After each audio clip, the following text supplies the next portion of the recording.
Hi, Angie here. I've just thought I'd quickly put something together and just show you how we manage to put things through taking that document of Karma Classrooms and how we'd approach.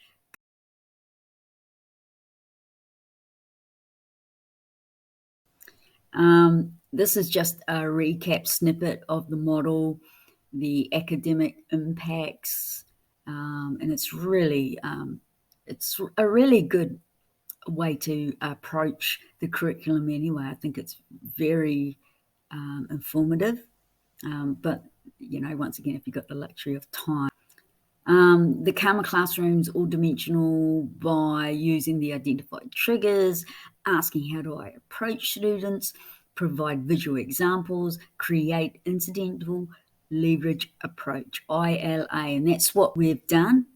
In the incidental resulting in something else, we consider the day's timetable, gauge their emotional baseline, select one or two of their classmates as well to join in, provide a short film outlining how to set up the game, and you can do that while you're settling the class to work independently and watching a movie, so you can quickly get in there, touch base, and see how they're going. Once again, point of reference, checking the model here.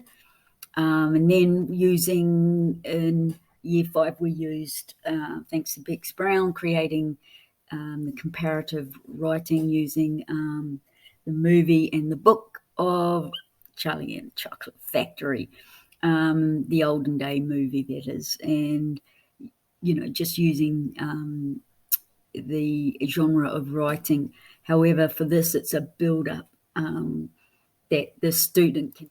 So here the leverage is using the resource to gain engaged response, and these impacts are all manifested and intensified by shame and affect dysregulation. So once again, it's providing a fun way of going about things. You can have discussion. You can say, well, can you imagine going down that the nut into the nut room, and where did it go, and looking at how the character of Veruca Salt. So it's just a segue to get them prepared, get them engaged in the learning and feel empowered where possible. So here this is what I would do to juxtapose, just to look at when you're planning as a cohort, everything's there, but you just want to check that, okay, fingers on the pulse, yep, there's various impacts of abuse and neglect on child's academic performance. So therefore, we're going to put in place, and you guys are already doing it anyway, provide downtime before starting the task. Numbered framework of tasks into smaller manageable increments. It's great for them to be able to say, I can't do number 3. Or for you to go, why are you at number 5 when you haven't done number 3? That sort of thing. When you're ready, get them back on task, and it's easy to quickly identify. Less waffle and be succinct. Instructions with visual aids, and where possible, a quieter location. Yeah, right. Okay. So there's also looking at the social functioning, which can be manifested and intensified. So there's access. Notice my spelling mistake there. Okay, I did that with avoidance too. It's just a quirk you teachers to get you annoyed with. I can't watch that. It's got spelling mistakes. Redirect for self-soothing. Work with a buddy. Use those languages. When you're ready, I would like to blah, blah, blah. See you do blah, blah, blah, blah.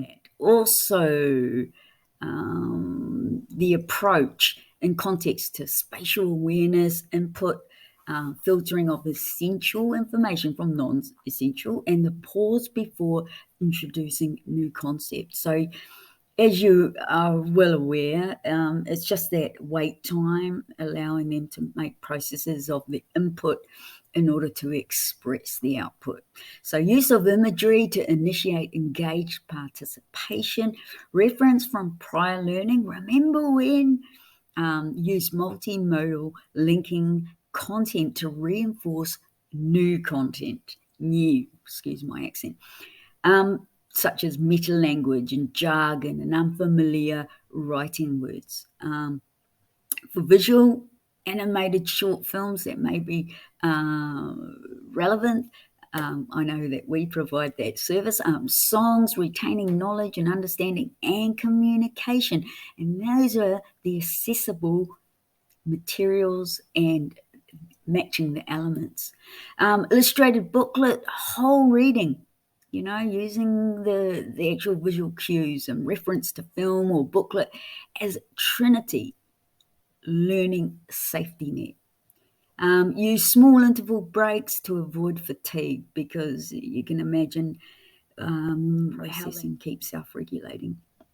This is supposed to be Stugloop, whatever his name is. He falls into the chocolate river trying to drink it, and then he gets stuck in the pipe. So we created this using Tinkercad, the design of getting it to look and paint it so it looks like he's in chocolate, not any other type of thing. 3D printed, we use our black belt and the polylactic acid, which is PLA, and it's a corn syrup derivative. So it's the good one. It can be composted, put in the ground. So it's the good, yay, green PLA filament material. So once again, go back to it, and this game here is for fine motor skill building. It's great for keeping them alert, and sometimes trauma, because they're so used to reading their environment and making predictions in order to keep safe, that survival, that they are similar traits imputed to sensory disorder, acute disorder, awareness, and things like that. So that's their survival instinct of how to read things, and that's why they can often mistake someone who's got a wrinkly forehead and eyebrows that are tuned down, like myself, and think that's anger, or they sense stress, they just sense, they have just this insight. So this is a good way also to strengthen pincer clasp strengthening, as you hold the little wee counters in between the thumb and the index finger. Accuracy target practice, driver counter, press down, applied press down force, missile counter trajectory. So it's once again, it's all those fine motor, it's keeping them alert, as well as the gross motor, where they transfer of weight and body positioning when preparing to aim, place, and press. So there's just those sorts of things. And then, you've got the visual cues, and this is in our Raspberry, that more than, if you're nearby, holler and come down to our studio, and we'll let you trial one. And if you like it, you might be able to keep it, as long as you give us some feedback about how the students react to it. Anyway, so that's part of Veruca in the Nut Room, and that was brilliant about Bex Brown. She's now a Stovich. I can't even say her name. Oh no, she's probably watching this. Anyway, amazing teacher, principal. She chose this because of the certain level of learners and needs and diversity, that keeping it to one chapter was a way to get that equitable access to the curriculum. So there's that, and that cute little squirrel, little squirrel, little squirrel, little squirrel, little squirrel. Once again, so you can look at the movie for Veruca Salt. I think you can just press play, or it'll automatically play. I've put in the link in that regard. Also, there's how that game, and we will, if you want, once again, we'll give you these vortex that represent the actual going down the nut into the nut room and down in the nut hole, the bad nuts. So in the vortex. So, and that's a game, we incorporate that with tiddlywinks, counter jumping and trying to get on certain platforms, as you would have seen in the movie Little Wig, and with things. So once again, we're looking at the language, if they're, using for the movie and stuff like that. So it's repeating, providing those words and making them very visually writing component. Once again, just want to thank you for watching. And this is just a wee sample providing resources for equitable, inviting access to learning, belonging, and well-being. Now, as you can see, I've got these QR scans, and they just give you a little insight of what we provide as a service. And, would love some feedback, or if someone wants to get up and come down to the studio and have a chat and have a buzz about what's happening in the classroom and how they're implementing that document, since you were urged as teachers. So once again, I'd like to thank you, and we're here to support. So please contact us. clubstohubs.org is our website, or Angie at clubstohubs.org is our email.